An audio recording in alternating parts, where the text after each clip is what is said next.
দোকান কটা থেকে কটা অবধি খোলা থাকে? আমাদের সকাল 11টা থেকে রাত 10টা। কী কী পাওয়া যায়? মোগলাই হয়, রোল হয়, চাউমিন হয়, কাটলেট হয়, পকোড়া হয়, স্প্রিং রোল। মোগলাইয়ের কি দাম আছে? মোগলাই 70 টাকা দাম আছে, ডবল ডিমের মোগলাই 90 টাকা, ডবল ডিম চিকেন মোগলাই 110 টাকা। আর যদি রোলের কী দাম আছে?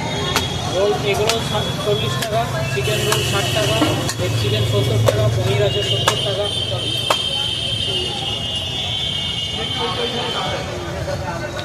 কেউ যদি প্যাক করে নিয়ে যেতে যায় প্যাক করে দেবেন তো? হ্যাঁ